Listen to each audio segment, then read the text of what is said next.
تو دوستو کیسے ہیں آپ؟ مجھے امید ہے آپ سب ٹھیک ہوں گے۔ تو دوستو آج کا ہمارا ٹاپک ہے کہ فنکشنلزم۔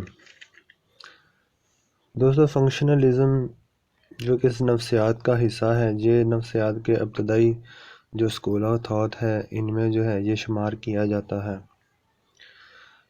تو فنکشنلزم جس کو وظیفیت کہتے ہیں، اس مکتبہ فکر ولیم جیمز کو وظیفیت مکتبہ فکر کا بانی قرار دیا جاتا ہے۔ تو ولیم جیمز جو ہے اس کا بانی ہے، اس مکتبہ فکر کا بانی ہے۔ تو دوستو اس مکتبہ فکر کی جو اصطلاح ہے وہ سب سے پہلے ٹیچر نے ہی وظیفی نفسیات کی اصطلاح متعارف کرائی۔ اس مکتبہ فکر فنکشنلزم میں شعور کے وظائف کے مطالعے کو زیادہ اہمیت دی گئی، اس لیے یہ مکتبہ فکر وظیفی یعنی کہ فنکشنلزم کہلاتا ہے۔ تو ساختی اور جو وظیفی نفسیات میں ہے، اس میں نفس مضمون ایک ہی ہے، اس میں شعور کا مطالعہ کیا جاتا ہے، دونوں میں ہی شعور کا مطالعہ کیا جاتا ہے، فنکشنلزم اور اسٹرکچرلزم میں۔ فرق صرف رویے اور مکتبہ فکر کا ہے۔ تو اس مکتبہ فکر فنکشنلزم میں فکر میں شعور کی ساخت کی بجائے اس کے وظائف، اس کے فنکشن کا مطالعہ کیا جاتا ہے۔ تو وظیفی نفسیات فنکشنلزم کا تعلق ذہن کے وظائف سے ہے، اس کے فنکشن سے ہے۔ یہ آرگنز اور ماحول کے درمیان میں مطابقت کا مطالعہ کرتی ہے۔ وظیفیت مکتبہ فکر کی ابتدا وونڈ اور ٹیچر کے نظریات کے رد عمل کے طور پر شکاگو یونیورسٹی سے ہوئی۔ تو اس کے بعد اس کے نظریات کرداریت میں ڈھل گئے، اور یہ مکتبہ فکر کرداریت مکتبہ فکر یعنی کہ بیہیویئرزم کے عروج کے ساتھ ہی جو فنکشنلزم ہے یہ ختم ہو گیا۔ تو فنکشنلزم میں جو ذہن ہے، جو مائنڈ ہے، مائنڈ کے فنکشن کا مطالعہ اور مشاہدہ کیا جاتا ہے۔ تو یہ بھی دیکھا جاتا ہے کہ حقیقی زندگی میں اس کے نتائج کیا ہیں۔ تو دوستو ولیم جیمز کے جو کنٹمپریری ہیں ان میں جان ڈیوی جو شامل ہوتا ہے۔ تو اس مکتبہ فکر میں جو بہت سے نمایاں نام ہیں، جن میں جان ڈیوی، اینجل ہے، ہاروے کار ہے اور ہل کے نام بہت نمایاں ہیں۔ تو دوستو ابتدا میں جب تک کہ بیہیویئرزم عروج پر نہیں تھی، تب تک تو اس میں اور بھی بہت سے مفکر شامل تھے، بہت سے تھنکر شامل تھے، جیسے کہ Darwin, Spencer, Galton, Stanley Hall, Cattell اور ووڈ ورتھ۔ یہ جتنے بھی مفکرین ہیں یہ فنکشنلزم میں ہی شامل تھے، جب تک کہ جو بیہیویئرزم ہے اس کو عروج حاصل نہیں ہوا تھا۔ تو فنکشنلزم نفسیات کے جو تعقلات ہیں، جو کنسیپٹ ہیں، وہ بہت سادہ اور بنیادی ہیں، بہت عام ہیں کہ جو عام سمجھ میں آتے ہیں۔ اس مکتبہ فکر کے ماہرین نے شعور کی افادیت پر زور دیا کہ کانشینس کے جو افادیت ہے، اس کی آگاہی ہے، اس پر زور دیا۔ تو ان کا کہنا تھا کہ فرد کے بارے میں کیا کیوں اور کیسے کا مطالعہ کیا جائے۔ انہوں نے مطالعے کے لیے باطنی مشاہدے کے ساتھ کردار کو بھی شامل کیا۔ ان کے خیال میں نفسیات کا موضوع وہ افعال و اعمال ہیں جو ماحول سے مطابقت حاصل کرنے کے لیے انجام دیے جاتے ہیں۔ تو دوستو انہوں کا یہ کہنا تھا کہ وہ افعال وہ عمل جو ہم کرتے ہیں، کیونکہ وہ اعمال جو ہمیں حاصل، ہم کام جو ہمیں، یعنی کہ وہ مقصد کیا ہوتے ہیں جن کے لیے ہم کام کرتے ہیں۔ اگر کوئی شخص ہے وہ چوری کر رہا ہے تو ظاہری سی بات ہے اس کو پیسوں کی ضرورت ہے۔ تو پیسوں کی ضرورت کیوں ہے کہ اس کو ہو سکتا ہے کہ اس نے کسی بچے کی شادی کرنی ہو، اس کے گھر میں کھانا نہ ہو، ٹھیک ہے، ہو سکتا ہے کہ وہ ڈرگ ایڈکشن کرتا ہو، وہ اس کا جو ڈرگ کا مریض ہو، ٹھیک ہے جی۔ تو اس میں یہ دیکھا جاتا ہے کہ اس کے افعال و اعمال وہ کوئی کام کیوں سر انجام دے رہا ہے، کیونکہ اس کے ساتھ اس کا کردار کا بھی مطالعہ کیا جاتا ہے، اس کے بیہیویئر کا بھی مطالعہ کیا جاتا ہے۔ تو ان ماہرین نے فرد کے حسی تجربات، سینسری ایکسپیرینس اور ذہنی اعمال کے ساتھ فرد کے مجموعی افعال کا بھی مطالعہ کیا۔ انہوں نے محیج یعنی کہ انہوں نے سٹیمولس اور شعوری اعمال کے ساتھ فرد کے جوابی افعال کے مطالعے پر بھی زور دیا۔ تو دوستو ان لوگوں نے صرف یہ نہیں کہ یہ لوگ محرک کا مطالعہ نہیں تھا کرتے، یہ لوگ صرف موٹی کا مطالعہ نہیں تھے کرتے، تو یہ لوگ یہ بھی دیکھتے تھے کہ اس کا ری ایکشن کیا ہے، اس کا رد عمل کیا ہے، اس کا تجزیہ بھی ضرور کرتے تھے۔ تو ولیم جیمز کو آپریشنلزم کا تصور ولیم جیمز نے آپریشنلزم کا تصور پیش کیا۔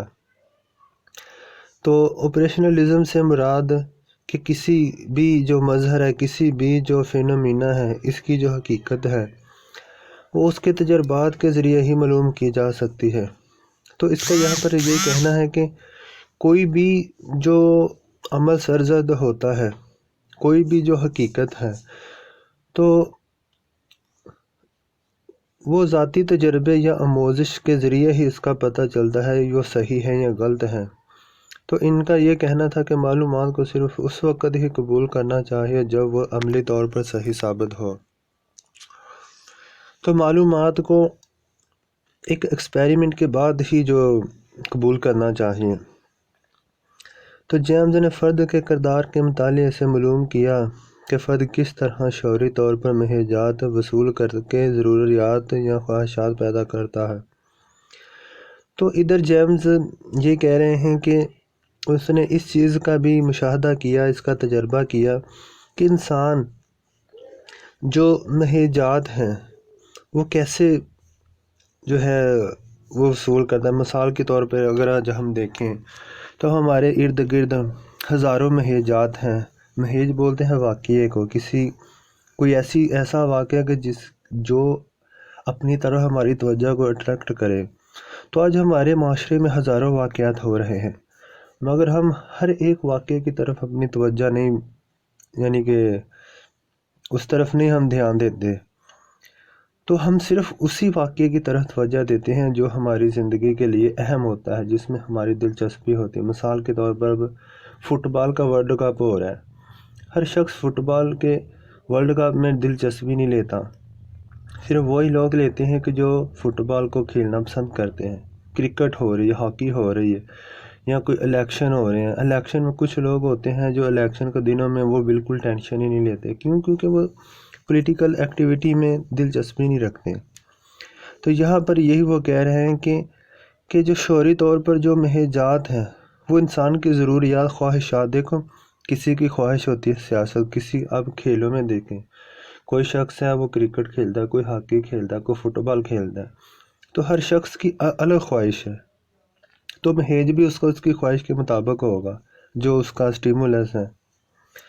ولیم جیمز نے بیہیویئر کے مطالعے کے دوران نظریہ ایموشن پیش کیا کہ تمام جو ایموشنز ہیں وہ جسمانی تبدیلیوں کے نتیجے میں پیدا ہوتے ہیں، کہ مثلا رونے سے اداسی، ہنسنے سے خوشی اور بھاگنے سے خوف کا ہیجان پیدا ہوتا ہے۔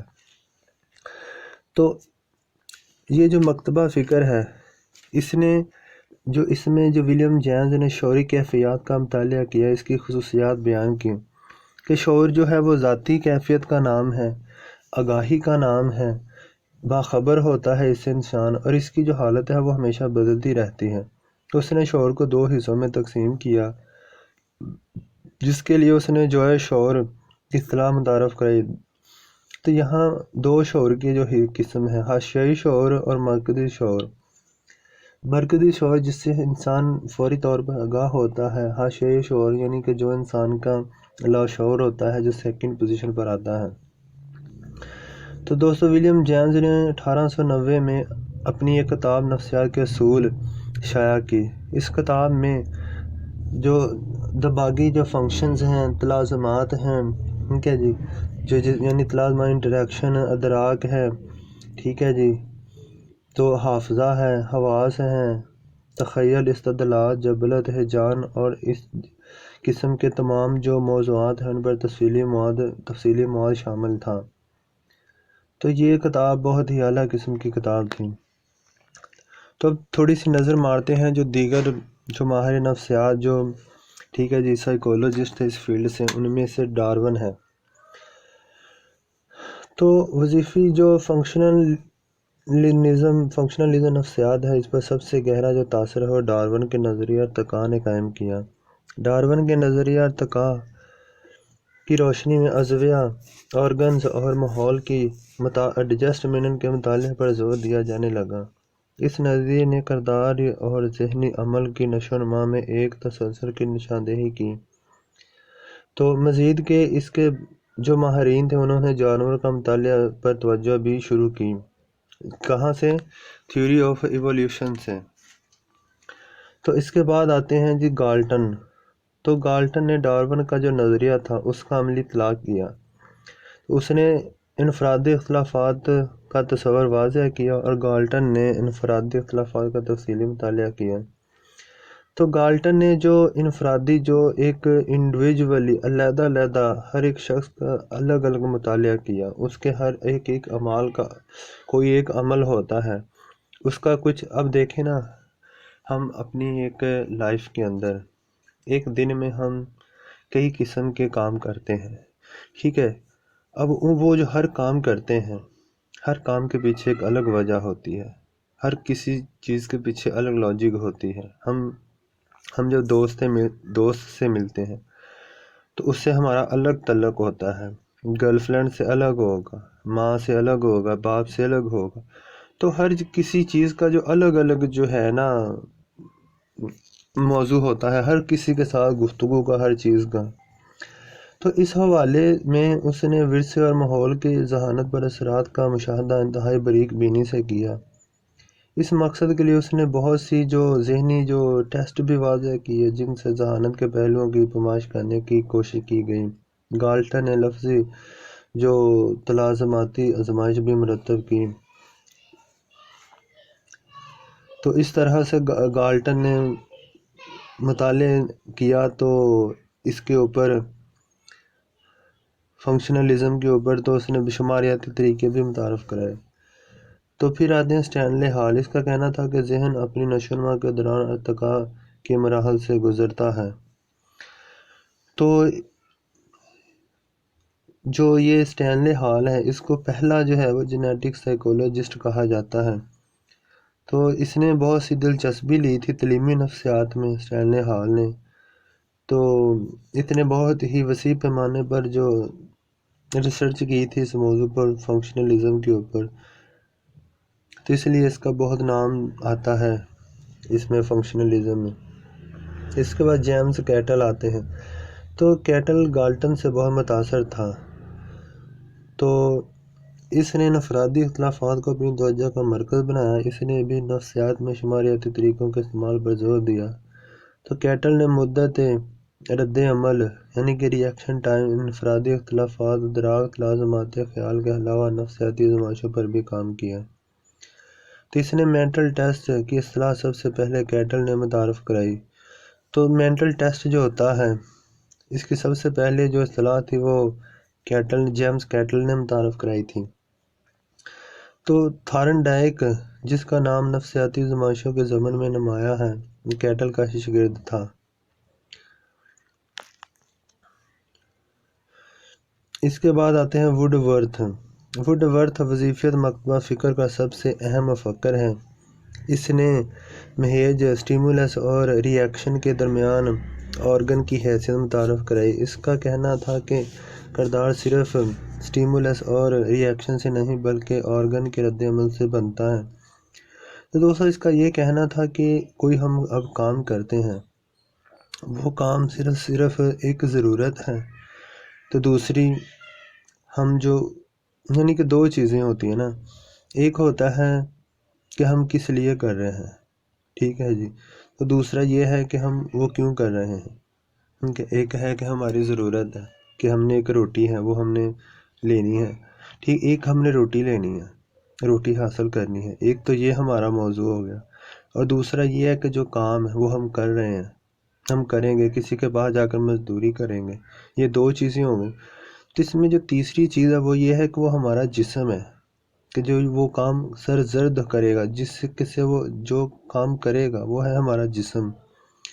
تو اس میں 3 چیزیں ہیں۔ اسی طرح سے انہوں نے 3 چیزوں کا رد عمل ریئیکشن، سب سے پہلے جو آتا ہے سٹیمولس آتا ہے، پھر اس نے کہا جی کہ آرگن ہے، پھر ہے ریئیکشن، کہ ریئیکشن بعد میں آتا ہے۔ تو ووڈ ورتھ نے اپنے مطالعے میں محرکات کو بہت اہمیت دی۔ تو اس طرح اس کا کہنا تھا کہ محرکات ماحول سے پیدا ہوتے ہیں، لہذا ماحول کا بھی مطالعہ کیا جانا چاہیے۔ ووڈ ورتھ نے محرکات کی درجہ بندی بھی کی۔ اس کے بعد آتے ہیں جی ہاروی کار۔ اس نے حافظہ، ادراک، احساس، تخیل، مشاہدے اور ارادے کو ذہنی جو فعالیتیں ہیں فنکشنز قرار دیا۔ اس کا کہنا تھا کہ یہ فعالیتیں، یہ جو مینٹلی جو فنکشنز ہیں، یہ نفسیات کا موضوع ہیں، سبجیکٹ ہیں۔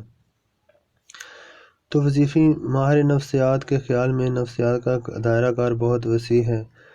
تو اس طرح سے یہ جو ہمارا آج کا ٹاپک تھا یہ ختم ہوا ہے۔ یہ ہماری فنکشنلزم کی جو تھیوری ہے، یہ جو اسکول آف تھاٹ ہے، یہ جو 2nd نمبر پر آتا ہے۔